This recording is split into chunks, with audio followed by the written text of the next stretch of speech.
کپڑے بچانے ہیں۔ یہ کوئی نئی کہانی نہیں ہے، یہ کہانی کئی دہائیوں سے دہرائی جا رہی ہے۔ اس کہانی کے کردار اور ان کا انجام کچھ مختلف ہوتا ہے، لیکن کہانی کا سبق یہ ہے کہ پاکستان میں جمہوریت ہو یا مارشل لا، لیکن یہ طے ہے کہ صحافت ایک بہت خطرناک پیشہ ہے۔ یہ سبق بار بار یاد کرانے کے لیے صحافیوں کو بار بار جھوٹے مقدمات میں گرفتار کیا جاتا ہے، اغوا کر لیا جاتا ہے یا پھر دھمکیاں دی جاتی ہیں اور پابندیاں لگا کر ہونٹوں پر انگلی رکھ کر کہا جاتا ہے کہ خاموش رہو ورنہ ملکی مفاد خطرے میں پڑ جائے گا۔ اتوار کو چھٹی کے دن روزنامہ جنگ کراچی کے رپورٹر محمد عسکری کو وردی والوں اور بغیر وردی والوں نے مشترکہ کارروائی میں کیوم آباد کے علاقے سے گرفتار کر لیا۔ روزنامہ جنگ سمیت دیگر اخبارات و جرائد اور ٹی وی چینل سے وابستہ صحافی آئے دن اسی انداز میں غائب کر دیے جاتے ہیں۔ کبھی کوئی محمد عسکری زندہ سلامت واپس آ جاتا ہے، لیکن کبھی کوئی حیات اللہ خان یا موسیٰ خان کھیل زندہ واپس نہیں آتا۔ اس قسم کے واقعات کی مذمت کرتے ہوئے اور احتجاج کرتے ہوئے زمانہ بیت گیا، لیکن پاکستان کے رباب اختیار نے نہ بدلنے کی قسم کھا رکھی ہے۔ آج سے 3 دہائیاں قبل 1990 میں سادہ کپڑوں میں ملبوس افراد مجھے روزنامہ جنگ لاہور کے دفتر کے باہر سے اٹھا کر لے گئے۔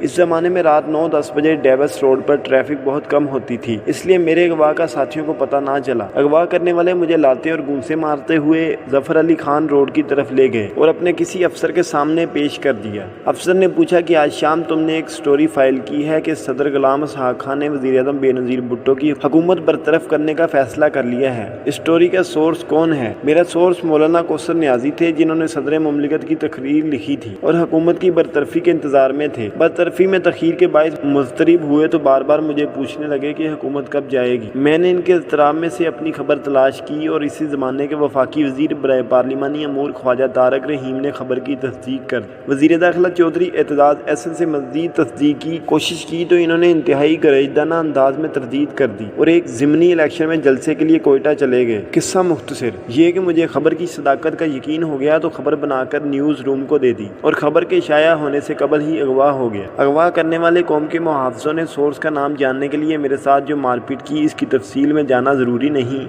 وہ ایک نوجوان صحافی کے کپڑے اتار کر زور زور سے کہکے لگاتے تھے۔ صحافیوں کے کپڑے اتار کر کہکے لگانے کا سلسلہ بعد میں بھی جاری رہا، بلکہ اب تو صحافت کے کپڑے ہی اتارے جا چکے ہیں۔ مجھے یاد ہے کہ میں نے بہت مار پیٹ کے بعد اپنے بدن پر موجود آخری کپڑا بچانے کے لیے خواجہ طارق رحیم کا نام لے لیا، کیونکہ مجھے اچھی طرح پتہ تھا کہ خواجہ صاحب ایک طاقتور خفیہ ادارے کے سربراہ کے دوست تھے۔ خواجہ صاحب کی آڑ لے کر میں نے اپنے اصل سورس مولانا کوثر نیازی کو بچا لیا۔ اغوا کاروں نے رات گئے مجھے چھوڑ دیا اور کہا کہ خبردار پریس کلب جا کر شور مت مچانا، کیونکہ ہم پاکستان کی جنگ لڑ رہے ہیں اور تم پاکستان کے دشمنوں کے ہاتھوں میں کھیل رہے ہو۔ اس زمانے میں دی نیشن لاہور کے کرائم رپورٹر حیدر حسن کو میرے اغوا کا کسی نہ کسی طریقے سے پتہ چل گیا۔ انہوں نے اپنے اخبار میں میرے اغوا کی خبر شائع کر دی۔ کچھ دن بعد مولانا کوثر نیازی ذاتی طور پر ملنے کے لیے گھر آئے۔ انہوں نے مجھے بتایا کہ سورس کا تحفظ کر کے میں نے صحافت کی عزت بچا لی ہے اور یہ کہ آپ کا مستقبل بہت روشن ہے۔ اس ناچیز نے مولانا کو بتایا کہ اب سمجھ میں آیا کہ والد گرامی پروفیسر وارث میر نے مجھے سختی سے یہ کیوں کہا کہ صحافی بننے کا خیال دل سے نکال دو، کیونکہ یہ ایک خطرناک پیشہ ہے۔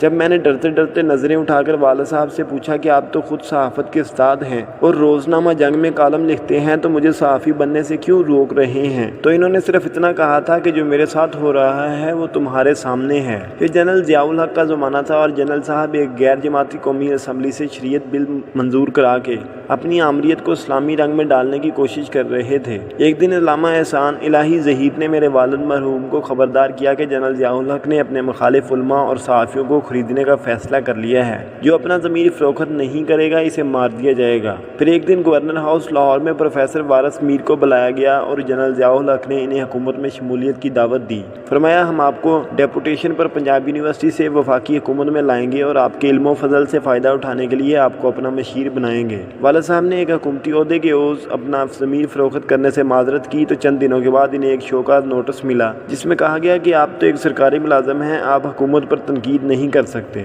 والد صاحب کی طرف سے شوکات نوٹس کا جواب جناب ایس ایم ظفر صاحب نے تیار کیا تھا۔ جنرل ضیاء الحق کے بارے میں ان کا لب و لہجہ پہلے سے زیادہ سخت ہو گیا اور پھر باری باری بہت سے علماء مارے جانے لگے۔ آغاز علامہ احسان الہی ظہیر کی شہادت سے ہوا، پھر وارث میر گئے، انہیں زہر دیا گیا جس کی تفصیل پھر کبھی صحیح۔ علامہ عارف حسینی کو شہید کیا گیا، لیکن کچھ دنوں کے بعد خود جنرل ضیاء الحق کو بھی اوپر سے بلاوا آ گیا۔ عرض یہ کرنا تھا کہ 3 دہائیاں قبل صحافت کے ایک استاد پروفیسر وارث میر نے اپنے برخوردار حامد میر سے کہا تھا کہ صحافی نہ بننا کیونکہ یہ بہت بہت خطرناک پیشہ ہے۔ باپ دنیا میں نہ رہا تو روکنے والا کوئی نہ تھا۔ حامد میر صحافی بن گیا۔ 3 دہائیاں گزرنے کے بعد محمد عسکری کراچی سے اغوا ہوا تو حامد میر کو اپنے باپ کی نصیحت یاد آ گئی۔ 30 سال میں کچھ بھی نہیں بدلا۔ جنرل ضیاء الحق آج بھی زندہ ہے اور ہم بھی زندہ ہیں۔ یہ لڑائی ختم نہیں ہوگی کیونکہ ہمیں اپنے کپڑے بچانے ہیں۔